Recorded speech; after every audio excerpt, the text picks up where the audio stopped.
I am very happy to see you all. I am Kavita, your accountancy teacher.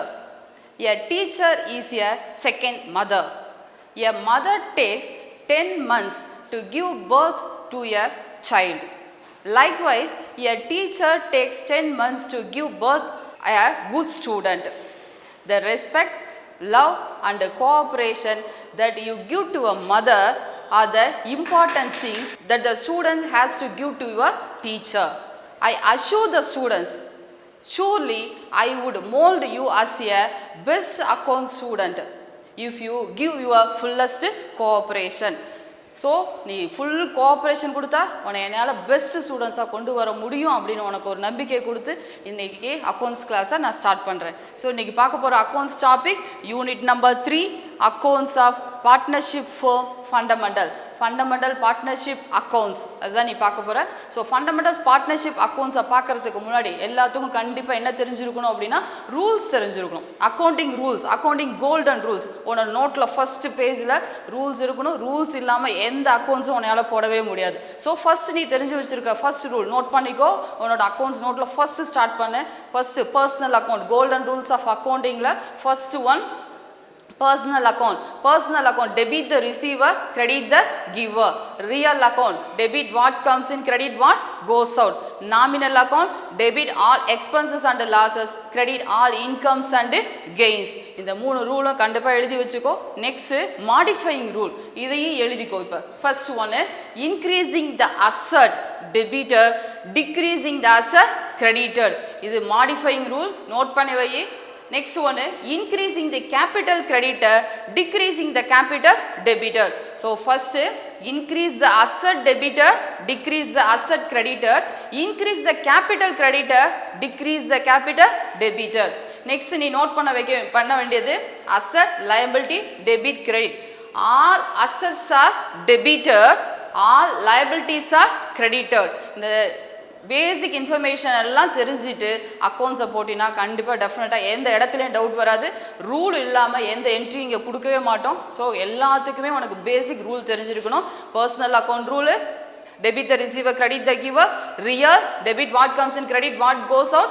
Nominal debit all expenses and losses, credit all incomes and gains.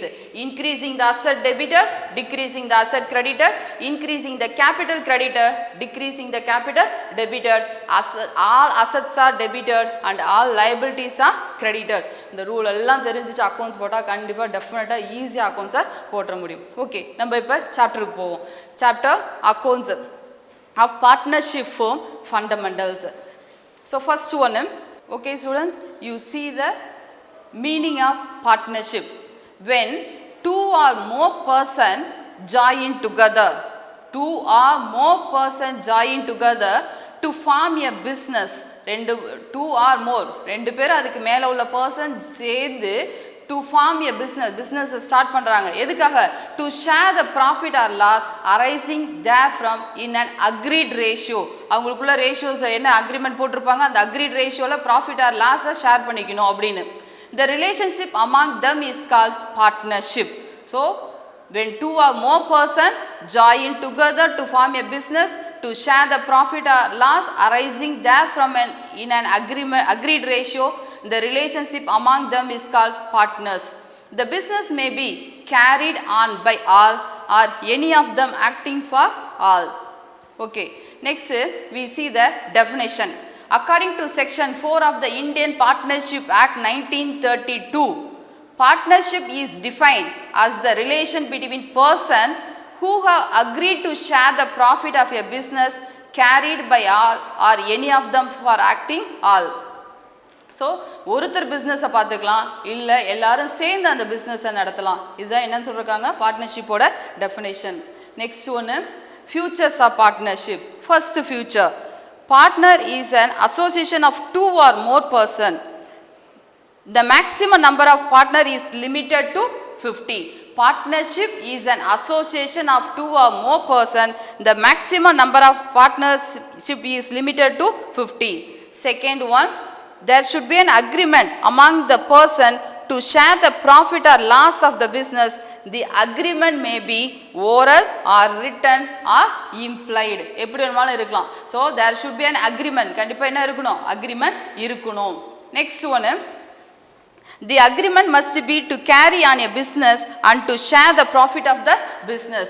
அதோட agreement எது ரிலேட்டடான agreement-ஆ இருக்கணும்? business related and to share the profit. profit-ஐ share பண்ணிக்கிற business related-ஆன agreement-ஆ தான் இருக்கும். Next one, carried by all or any of them acting for all. எல்லாரும் சேர்ந்து business பண்ணலாம், இல்ல எல்லாத்துக்காக ஒருத்தர் அந்த business-ஐ run பண்ணலாம். Next one, partnership deed. partnership deed அப்படின்னா என்னன்னு பார்ப்போம். partnership deed is a document in writing that contains the terms of the agreement among the partners. It is not compulsory for a partnership to have a partnership deed as per the Indian Partnership Act 1932. It is not compulsory as per the Indian Partnership Act 1932. இது compulsory இல்லை, இது optional தான். Partnership டீட் அப்படிங்கிறது நம்மளுக்கு compulsion கிடையாது. Next, it is desirable to have a partnership deed as it serve as an evidence of the terms of the agreement among the partners. Suppose partnership deed create பண்ணிக்கிட்டினா அது உனக்கு என்னவா இருக்குமா? Evidence of the terms of the agreement among the partners. பார்ட்னர்ஸ்குள்ளே இருக்கிற terms and கண்டிஷன்ஸோட எவிடன்ஸாக இருக்கிறதுக்கு அது ஹெல்ப் பண்ணும். So partnership deed is not compulsory, ஆனால் அட்வைசபிள். டீட் இருந்துச்சுன்னா நம்மளுக்கு நல்லது அப்படிங்கிறத இங்கே இது சொல்லியிருக்காங்க. ஓகேவா? Next one,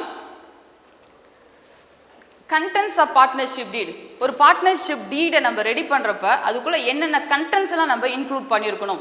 first one, name of the firm and nature and places of the business. கண்டிப்பாக ஃபர்ஸ்ட் பிஸ்னஸோட நேம் இருக்கணும், and nature of the business, என்ன டைப் ஆஃப் த பிஸ்னஸ் இருக்கணும், அண்டு பிளேஸ், எந்த இடத்துல பிஸ்னஸ் பண்ணுறோம் அப்படிங்கிறத மென்ஷன் பண்ணியிருக்கணும். Second one, date of commencement and duration of business. அடுத்தது டேட் இருக்கணும். Next third one, names and addresses of all partners. Fourth one, capital contributed by each partner. Fifth one, profit sharing ratio. Next, amount of drawings allowed to each partner, rate of interest to be allowed on capital, rate of interest on drawings of partner, rate of interest on loan provided by the partners, amount of salary to be allowed to any partners. Next one, maintenance of accounts and audit procedures. Next, procedure for admission of a new partner. ஒரு new பார்ட்னரை admit பண்ணுறதுக்கு என்னென்ன procedure அப்படிங்கிற information எதுக்குள்ளே இருக்கணும்? Partnership டீடில் mention பண்ணியிருக்கணும். Procedure for the retirement of a partner and the settlement of dues to the retired partners. Retire பார்ட்னருக்கு என்ன procedure இருக்குது, அவங்களோட செட்டில்மெண்ட்டை பற்றி. ஸோ செட்டில்மெண்ட்டுங்கிறது எப்படி இமீடியட்டாக செட்டில் பண்ணுறதா, லேட்டாக செட்டில் பண்ணுறதா அப்படிங்கிற எல்லா டீட்டெயில்ஸும் அதில் மென்ஷன் பண்ணியிருக்கணும். Methods of valuation of goodwill and valuation of assets and liability at the time of admission or retirement or death of a partner. So next, methods of valuation of goodwill. Goodwill valuationல வந்து நிறைய methods இருக்குது, அதில் எந்த மெத்தடை நம்ம particular use பண்ண போகிறோம். And valuation of assets and liabilities at the time of admission. Admission டைம்லையும் அசட்ஸ் அண்ட் லைபிலிட்டியை ரீவேல்யூ பண்ணணும், ரிட்டையர்மெண்ட் அப்பையும் பண்ணணும், டெத்துலேயும் பண்ணணும். இது எல்லாத்தையும் எதுக்குள்ளே நம்ம கொண்டு வந்திருக்கணும்? கண்டென்ட்ஸ் ஆஃப் பார்ட்னர்ஷிப் டீடில் இருக்கணும். ஓகேவா? Okay. Next, application of the provision of the Partnership Act. If there is no partnership deed, if there is absence of partnership deed, partnership deed absent இருந்துச்சுன்னா, நம்ம பார்ட்னர்ஸ்குள்ளே எந்த அக்ரிமெண்ட்டும் எந்த டீடும் இல்லாமல் இருந்தோம் அப்படின்னா, first condition remuneration to the partners. No salary or remuneration is allowed to any partners. So என்ன allow பண்ண மாட்டோம்? salary or remuneration is allowed to any partner. Section 13A. Partnership deed சைலண்டாக இருக்குது, பார்ட்னர்ஷிப் டீடே போட்டுக்கல பார்ட்னர்ஸ்குள்ள அப்படின்னா என்ன கொடுக்க முடியாது? salary or remuneration. Next one, profit sharing ratio. If the partnership deed is absent, profit and losses are to be shared by the partners equally. அவங்க எல்லாம் எப்படி share பண்ணிக்கணும்? ஈக்குவலாக ஷேர் பண்ணிக்கணும். Section 13B. Interest on capital. No interest is allowed on capital. Where a partner is entitled to interest on capital contributed As per the partnership deed, such interest on capital will be payable only out of profit. Partnership deed ஆப்சண்டாக இருந்துச்சுன்னா, no partnership டீடே இல்லை அப்படின்னா no interest is allot on the capital. So கேபிட்டலுக்கு interest கொடுக்க மாட்டோம். Suppose where a partner is entitled interest on capital contributed as per the partnership டீடில் mention பண்ணியிருக்காங்க ப்ரொவைட் இன்ட்ரெஸ்ட் ஆன் கேபிட்டல் அப்படின்னு இருந்துச்சுன்னா, such interest on capital will be payable only out of the profit. உன்னோட பிஸ்னஸில் profit இருந்தால் மட்டும்தான் நீ எதை கொடுப்பீங்க? Interest on capital. நீ கேட்கலாம், சப்போஸ் லாஸ் வந்தால் என்ன பண்ணுவோம்? லாஸ் வந்துச்சுன்னா no interest on capital allowed to any partners, allow பண்ண மாட்டோம். பிஸ்னஸில் ப்ராஃபிட் இருந்தால் மட்டும்தான் இன்ட்ரெஸ்ட் ஆன் கேபிட்டல் அலோவ் பண்ணுவோம். லாஸ் இருந்துச்சுன்னா இன்ட்ரெஸ்ட் ஆன் கேபிட்டல் இருக்காது. பார்ட்னர்ஷிப் டீட் ஆப்சண்டாக இருந்துச்சுன்னா no interest is allowed on the capital. Next one, interest on loan advanced by partners to the firm. Interest on loans advanced by partners to the firm. So இந்த இடத்துல loan யார் கொடுக்குறாங்க? Partner. யாருக்கு கொடுக்குறாங்க? ஃபர்முக்கு, பிஸ்னஸுக்கு பார்ட்னர் கொடுக்குற loan. ஓகேவா? ஸோ அதுக்கு interest on loan is to be allow பண்ணுவோம். எவ்வளோ percentage? At the rate of 6% per annum. Section 13D 6% interest on loan allow பண்ணுவாங்க. எப்போ?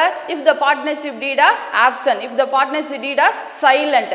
பார்ட்னர்ஷிப் டீடே இல்லாமல் இருந்தாலும் இன்ட்ரெஸ்ட் ஆன் லோன் 6% அலோவ் பண்ணி ஆகணும். இது கம்பல்ஷன். ஓகேவா? நெக்ஸ்ட் ஒன்று, interest on drawings. No interest is charge on the drawings of the பார்ட்னர்ஸுக்கு இன்ட்ரெஸ்ட் ஆன் டிராயிங்ஸ் நம்ம என்ன பண்ண மாட்டோம்? சார்ஜ் பண்ண மாட்டாங்க. No interest is charge on the drawings of the partners. எப்போ சார்ஜ் பண்ண மாட்டீங்க? Partnership deed is silent. So partnership deed எதுவுமே இல்லாமல் இருந்துச்சுன்னா நீ என்ன கொடுக்க தேவையில்லை?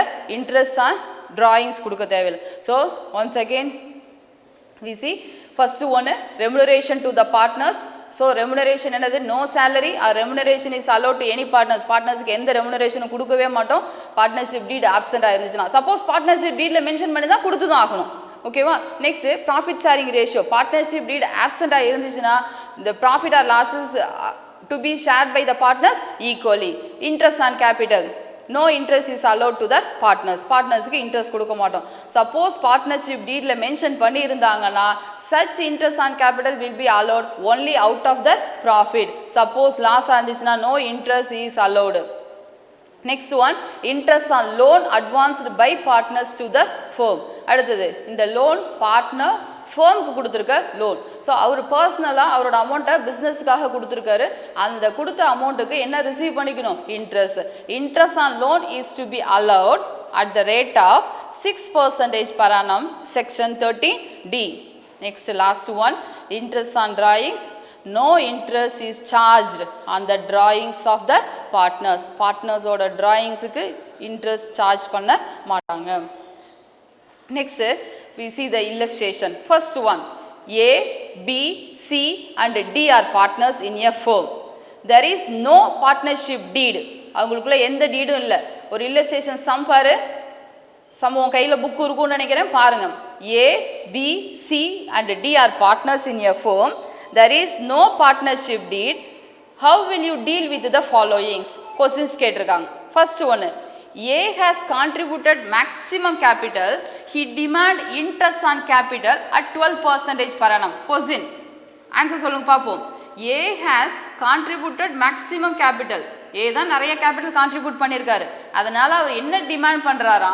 he demand interest on capital at 12%. 12% எனக்கு இன்ட்ரெஸ்ட் ஆன் கேபிட்டல் கொடுங்க அப்படின்னு கேட்குறாரு. இப்போ அலோவ் பண்ணுவோமா பண்ண மாட்டோமா? ஃபர்ஸ்ட் கொஸ்டினில் நல்லா பாரு. there is no partnership deed. Partnership deed இல்லை. ஓகேவா? ஸோ இப்போ தான் நீங்கள் பார்த்தீங்க ஆப்ஷன்ஸ் ஆஃப் பார்ட்னர்ஷிப் டீடில் no interest on capital is allow to any partner அப்படின்னு பார்த்துருக்கோம். எந்த இன்ட்ரெஸ்ட் ஆன் கேபிட்டலும் பார்ட்னருக்கு அலோவ் பண்ண மாட்டோம். If the partnership deed is ஆப்சண்டாக இருந்துச்சுன்னா நீ கொடுக்க தேவையில்லை. அப்போ என்ன செய்யலாம்? இப்போ partnership is and no interest on capital is payable to any partner. No interest on capital is payable to any partner. A is not entitled to interest on capital. So A க்கு என்ன கிடைக்காது? Interest on capital கிடைக்காது. No interest on capital is payable to any partner. Therefore, A is not entitled to interest on capital. A க்கு interest on capital கேட்கறதுக்கான rights எதுவுமே இல்லை. Next one, B has withdraw 1000 per month.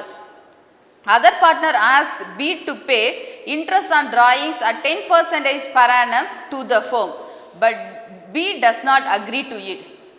B withdraw பண்றாரு 1000 rupees per month withdraw பண்றாரு. Other பார்ட்னர்ஸ்லாம் கேட்குறாங்க, நீ withdraw பண்ணுற அமௌண்ட்டுக்கு 10% என்ன கொடுக்கணும், இன்ட்ரெஸ்ட் ஆன் டிராயிங்ஸ் கொடுக்கணும் அப்படின்னு சொல்கிறாங்க. பி என்ன பண்ணுறாரு, அக்ரி பண்ணிக்கல. ஓகே, என்ன பண்ணலாம், நீ அதான் என்ன சொல்யூஷன் கொடுப்பீங்க? அக்ரிமெண்ட் டீடு, நம்மளுக்கு பார்ட்னர்ஷிப் டீடு எதுவுமே இல்லை, பார்ட்னர்ஷிப் டீட் சைலண்ட்டாக இருக்குது. சைலண்ட்டாக இருந்துச்சுன்னா no interest is charged on the drawings of the partners. No interest is chargeable on the drawings. So கண்டிப்பாக அவங்களுக்கு என்ன கொடுக்க முடியாது. Therefore, B need not pay interest on drawings. B என்ன பே பண்ண தேவையில்லை, interest on drawings பே பண்ண தேவையில்லை. Okay, next one. Loan advanced by C to the firm is 10,000. He demand interest on loan at 9% per annum. A and B do not agree with this. Loan advanced by C to the firm. C firmக்கு எவ்வளோ கொடுத்துருக்காரு, 10,000. அவர் demand பண்ணுறாரு 9% எனக்கு என்ன கொடுக்கணும், interest கொடுக்கணும் அப்படின்னு. A and B அதை ஒத்துக்கல, அக்ரி பண்ணிக்கல. ஓகே, இதுக்கு என்ன சொல்யூஷன் கொடுக்கலாம் பாருங்க. பார்ட்னர்ஷிப் டீட் பண்ணது நம்மளுக்கு ஆப்சண்ட்டாக இருந்துச்சுன்னா நம்ம என்ன செய்வோம், interest on loan is payable only at 6% per annum. எவ்வளோ பர்சன்டேஜ் ஃபாலோ பண்ணுவோம், 6%. Therefore, C is get interest at 6% per annum, rupees 10,000. 10,000க்கு 6% மட்டும்தான் கொடுக்க முடியும். Okay, next one. D demands salary at the rate of 5,000 per month. As he spent full time for the business, B and C do not agree with this. அடுத்தது D demand பண்ணுறாரு, எனக்கு salary கொடுங்க, நான் தான் இந்த பிஸ்னஸில் ஃபுல்லாக work பண்ணிகிட்டு இருக்கேன் அப்படின்னு சொல்லி எனக்கு சேலரி 5,000 வேணும் அப்படின்னு டிமாண்ட் பண்ணுறாரு. ஸோ இதுக்கு முன்னாடி நீ பார்த்துருக்க ஆப்சன்ஸ் ஆஃப் பார்ட்னர்ஷிப் டீடில் சேலரி அண்ட் ரெமுனரேஷன் என்ன பண்ண மாட்டோம், அலோவ் பண்ண மாட்டோம் அப்படின்னு. அப்போ ஆட்டோமேட்டிக்காக no remuneration is payable to any partners. எந்த பார்ட்னருக்கும் நம்மளால் என்ன பே பண்ண முடியாது, ரெமுனரேஷன் பே பண்ண முடியாது. So hence D is not entitled to salary. அதனால் டிக்கு எதை கொடுக்க முடியாது, சேலரி அலோவ் பண்ண முடியாது. Next last one. A demand the profit is to be shared in the capital ratio, but B, C and D do not agree. A demand the profit to be shared in the capital ratio. A என்ன சொல்றாரா, capital ரேஷியோவில் நம்ம என்ன பண்ணிக்கலாம், profit R லாஸை share பண்ணிக்கலாம் அப்படின்னு சொல்கிறாரு. ஆக்சுவலாக நம்ம பார்ட்னர்ஷிப் டீட் ஆப்சண்ட்டாக இருந்தால் என்னன்னு பார்த்துருக்கோம், நம்மளுக்கு profit and losses are to be shared by the partners ஈக்குவலின்னு பார்த்துருப்பேன். Profit and losses shared by the partners ஈக்குவலாக ஷேர் பண்ணிக்கணும். ஆனால் ஏ என்ன சொல்கிறாரு, மோர் கேபிட்டலை கான்ட்ரிபியூட் பண்ணதுனால கேபிட்டல் ரேஷியோவில் நம்ம ஷேர் பண்ணிக்கலாமா அப்படின்னு கேட்குறாரு. ஆனால் பிஎன்சி என்ன பண்ணிக்க மாட்டாங்க, ஒத்துக்க மாட்டாங்க. அக்ரிமெண்ட் டீடு நம்மளுக்கு ஆப்சண்ட்டாக இருந்துச்சுன்னா ப்ராஃபிட் ஷுட் பி டிஸ்ட்ரிபியூட்டட் ஈக்குவலாக தான் டிஸ்ட்ரிபியூட் பண்ணணும். ஓகே, இப்போ ஒரு கிளான்ஸ் பாரு. ஃபர்ஸ்ட் ஒன்று, remuneration to the partners. Partnership deed ஆப்சண்ட்டாக இருந்துச்சுன்னா no salary or remuneration allow to any partners. பார்ட்னர்ஸுக்கு ரெமுனரேஷன் அலோவ் பண்ணணுங்கிற அவசியம் இல்லை, அலோவ் பண்ண மாட்டோம். நெக்ஸ்ட் ஒன்று, profit sharing ratio. Profit and losses are to be shared by the partners equally if the partnership deed is absent. Next one, interest on capital. No interest is allowed on the capital. Next, interest on loan. Interest on loan is to allowed at the rate of 6% per annum. Interest on drawings. No interest is charged on the drawings of the partners. Okay, next one.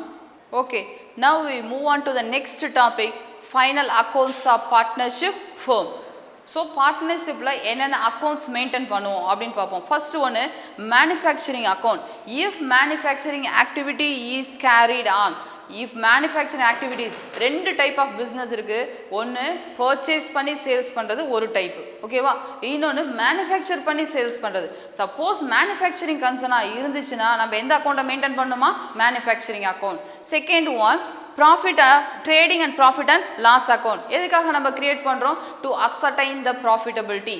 Third one profit and loss appropriation account. இப்போ தான் நீ வந்து நியூவாக ஒரு account create பண்ண போகிறீங்க, profit and loss appropriation account. To show the disposable of profit and surplus. எவ்வளோ disposable profit நம்ம கையில் எவ்வளோ இருக்குது அப்படிங்கிறத கண்டுபிடிக்கிறதுக்காக ப்ரிப்பேர் பண்ணுறது தான் profit and loss appropriation account. Last one balance sheet. Balance to ascertain the financial position. உன்னோட பிஸ்னஸோட ஃபினான்ஷியல் பொசிஷனை தெரிஞ்சுக்கிறதுக்காக நம்ம எதை ப்ரிப்பேர் பண்ணுறோம் அப்படின்னா பேலன்ஸ் ஷீட். ஸோ நம்மளோட பிஸ்னஸோட டைப்புக்கு தகுந்த மாதிரி நம்மளோட ப்ரிப்பரேஷன் ஆஃப் அக்கௌண்ட்ஸ் வேரி ஆகும். லாஸ்ட் சாப்டரில் நீ என்ன பார்த்துருப்ப? நாட் ஃபார் ப்ராஃபிட் ஆர்கனைசேஷனில் 3 டைப் ஆஃப் அக்கௌண்ட்ஸ் ப்ரிப்பேர் பண்ணியிருப்பீங்க. ஃபர்ஸ்ட் ஒன்று receipt and payment account, income and expenditure account and balance sheet. இப்போ பார்ட்னர்ஷிப்பில் நம்ம பார்க்குறது manufacturing account, trading and profit and loss account, profit and loss appropriation account and balance sheet. இதுவே இன்னும் company அக்கௌண்ட்ஸாக இருந்தால் இது வேறு அக்கௌண்ட்ஸ் மெயின்டைன் பண்ணுவோம். ஸோ இப்போ நம்ம பார்க்க போகிறது பார்ட்னர்ஷிப்போடது மட்டும்தான். ஓகே, ஃபர்ஸ்ட் ஒன்று the preparation of the final accounts. Our partnership firm is just like the sole proprietorship accounts. Sole proprietorshipல எப்படி ஃபைனல் அக்கௌண்ட்ஸை ப்ரிப்பேர் பண்ணீங்களோ அதே மாதிரி தான் உங்களுக்கு எதை ப்ரிப்பேர் பண்ண போகிறீங்க அப்படின்னா பார்ட்னர்ஷிப்போட அக்கௌண்ட்ஸ். ஸோ ஃபர்ஸ்ட் இந்த சோல் ப்ரொப்ரைட்டர்ஷிப்பில் profit or loss in the profit and loss account. Profit or loss in the profit and loss account transferred to the capital account. In sole proprietorship, profit or loss in the profit and loss account. Profit and loss account la irukra profit or loss transferred to the capital account. ஆனால் partnership ஃபார்மில் இந்த partnership firm profit or loss இந்த profit and loss account transfer to the profit and loss appropriation account.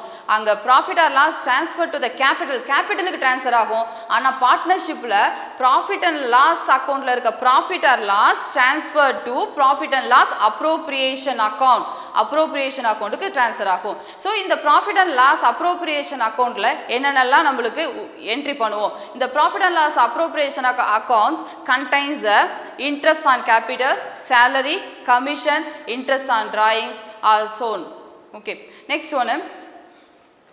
Finally, the balances in the appropriation account transfer the partner's capital account as the profit sharing ratio. So இதுதான் நம்ம procedure.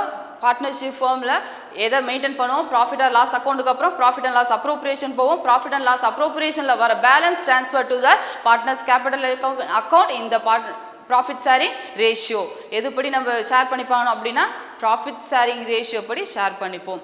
Okay, next ஒன்று methods of maintaining the capital accounts. என்னென்ன methods இதில் maintain பண்ண போகிறோம்? First one, கேபிட்டல்னால் என்னது? Capital means what? The amount invested by the partners in the business is called capital.